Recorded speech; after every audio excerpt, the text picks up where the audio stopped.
Y damos inicio a nuestra sección de salud mental. El 16 de marzo, Catalina Callasaya, estudiante de terapia ocupacional, se suicidó tras denunciar malos tratos y acoso por parte de sus tutoras. El caso se dio a conocer tras una carta en Instagram que compartió su madre, Carolina Kors. Para hablar de la relevancia de la salud mental en lo cotidiano, como el trabajo, por ejemplo, estamos junto a Alan Breinbauer, psicólogo y coach especialista en clima laboral. ¿Cómo estás? Hola, Nice, bien, ¿y tú? Bienvenido a Vía Salud. Muchas gracias por la invitación. Bien, queremos conversar, por supuesto, de lo principal en relación a este tema. ¿Qué es lo que afecta a nuestra salud mental principalmente? Y a veces nos vemos enfrentados, ¿cierto?, a situaciones cotidianas que nos marcan y que de alguna manera hacen que no estemos tan bien. Muchas cosas. O sea, la salud mental es multifactorial, pero si uno quiere tratar de simplificar, una parte sería lo biológico que cada uno tiene. De alguna forma hay una biología que nosotros traemos de nuestra familia, de nuestros padres, y donde hay una química que puede predisponer a el ánimo o la ansiedad. Y eso es un factor importante y muy personal. Pero el segundo factor definitivamente es el ambiental, que tiene que ver con lo que nosotros vivimos en el día a día, y eso es desde nuestras condiciones personales, familiares, hasta las laborales y las sociales, digamos, en donde vivimos. Y el conjunto de estas variables se van interconectando, integrando, y va afectando día a día cómo nos sentimos, cómo está nuestro ánimo, cómo está nuestra ansiedad, y eso va afectando lo que finalmente es nuestro bienestar y nuestra salud, en este caso mental. ¿Y qué mecanismos hay hoy para enfrentar esto? Porque claramente son situaciones súper complejas que se dan en la vida cotidiana, en nuestro día a día, en nuestro trabajo, en la universidad, en diferentes escenarios que son muy importantes en nuestra vida y en nuestra rutina. Sí. A veces incluso nos falta tiempo para poder enfrentar esto, poder reflexionar sobre esto y buscar una salida. ¿Qué elementos hoy día tenemos a mano para poder enfrentar situaciones como esta?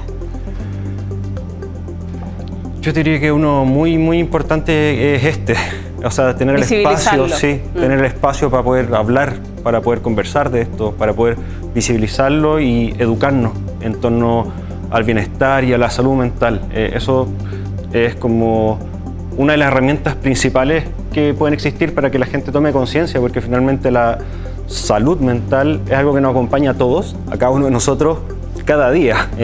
Todos los días nosotros nos sentimos de una forma, nos pasan cosas, reaccionamos ante esas cosas y tenemos ¿cómo decirlo?, un funcionamiento mental que es complicado, porque somos muy buenos los seres humanos para imaginar situaciones. Sí. Mentalmente estar mucho tiempo en nuestras cabezas, en el futuro o en el pasado, y lejos de lo que está pasando.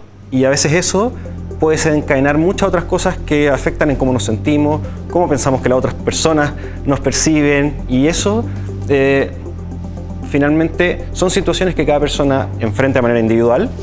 Principalmente individualmente, algo muy bueno es tratar de tener buenas estrategias de autocuidado, prácticas de autocuidado. Lo básico, y que ya es más que difícil, dormir. Dormir es fundamental. Ahí cada uno sabe más o menos cuál es su rango, pero entre 7, 8 horas es más o menos lo ideal. Después la alimentación, en general, ya la falta de tiempo es un problema genérico, porque si no tienes tiempo a dormir, después para alimentarte uno come usualmente lo que puede, afuera o dependiendo de cómo trabaje, pero la alimentación saludable, frutas, verduras o no sé, comida lo menos procesada posible, también te nutre para tener más recursos, y esto sí que es como fundamental la estrategia, el deporte. El deporte es clave y es una de las herramientas naturales más fuertes e importantes que tenemos para gestionar el estrés y el bienestar. ¿Y qué hacemos? Claro, porque eso de alguna forma lo podemos controlar nosotros mismos, ¿no? El hacer distintas actividades. Pero cuando además no me siento escuchado, siento que no tengo el espacio, o mi pareja, o mis amigos, o mi familia, o mis mismos compañeros de trabajo no me entienden o no me escuchan. Ahí, ¿qué le dirías a esas personas? ¿Cómo salir de ahí, o cómo finalmente sentirse escuchado? Les diría que no están solos, que no son los únicos, que definitivamente la salud mental, y en general por salud mental tendemos a pensar como los problemas de salud mental, es una estadística mayoritaria, un problema de salud pública, y es algo que a la gran mayoría les pasa. Después de la pandemia, sobre todo, se acrecentó. Sobre todo después de la pandemia, donde el aislamiento y bueno, todas esas condiciones que fueron horrorosas nos llevaron a aumento, por decirlo así, de la ansiedad, de la depresión y un montón de otros casos. Pero donde justamente es muy difícil acercarse, hablar o pedir ayuda si es que el tema se sigue sintiendo tabú, se sigue sintiendo, digamos, como algo por lo cual uno es enjuiciable, como qué tanta capacidad o no tengo de hacer frente a la vida, y eso es un mito que hay que descartar de manera importante. Todos podemos atravesar, de hecho, la gran mayoría de los adultos vamos a atravesar un periodo de ansiedad o de depresión o de fluctuación del ánimo importante, indiscutiblemente. La vida tiene esos hitos y tiene esas crisis, indudablemente, y lo más certero es acercarse a la primera fuente de confianza que uno tenga dentro de su red. Pueden ser las familias, pero a veces pueden ser los amigos, a veces pueden ser los colegas, a veces pueden ser, digamos, cualquier persona que... Sí, siempre es compartirlo, expresarlo. Eso, aunque sea difícil, de hecho las personas, por ejemplo, con es lo más difícil, yo creo. Es lo más difícil, porque uno piensa que le puede dar vergüenza. Uno puede sentir que le da vergüenza, o que va a ser un problema. O te ven débil. O que te ven débil. Porque hoy estamos en una sociedad donde también... es muy individualista, ¿no? Y donde cada uno de alguna forma tiene que remar con lo suyo y ser fuerte.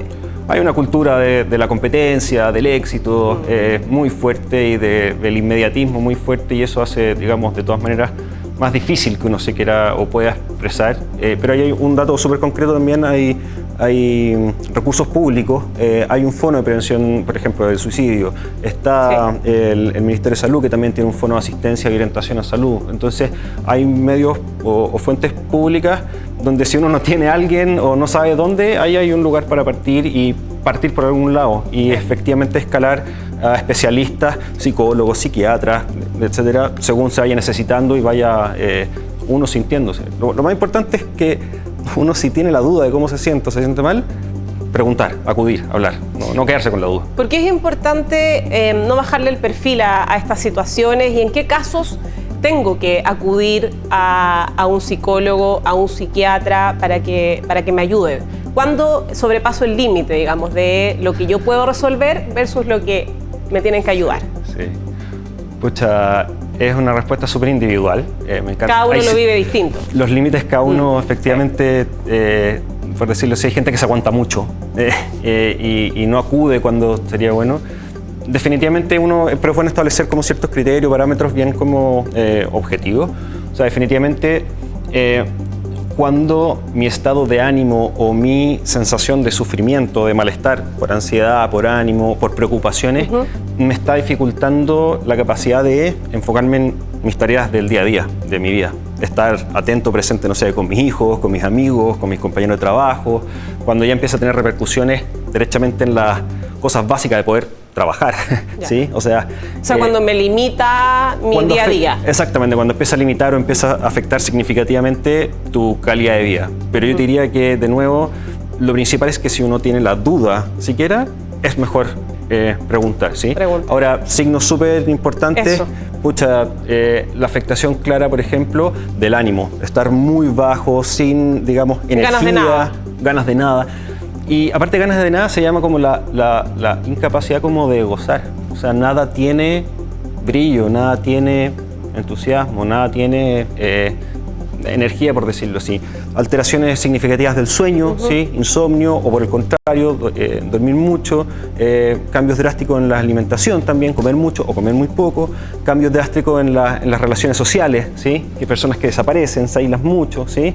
O personas que por otro lado se van al lado de la euforia y quieren pasar todo el rato como evitando ciertas cosas. Estoy tratando de ser bien como dramático para poder identificar. Uno más o menos tiene ciertas nociones de cuando las personas están bien, y con esto el sentido común suele ser bastante útil, y sobre todo, ante la duda, asumir que está el problema. O sea, en eso quiero ser categórico, porque en general nos pasamos para no hablar. Entonces, yo quiero tratar de impulsar a que se hable, se pregunte. Y ese dato así súper concreto, pregunten. Si ustedes tienen la duda sobre alguien si está bien o no está bien, pregúntele: oye, ¿cómo estás? ¿Te puedo ayudar en algo? Eso. Es así de simple. A eso es la primera atreverse de hacerlo. Ser empáticos también como sociedad, ¿cierto? Sí. Muchas gracias por estar con nosotros aquí en Vive Salud en este espacio. Alan Brembauer, psicólogo y coach especialista en clima laboral. Que estés muy bien.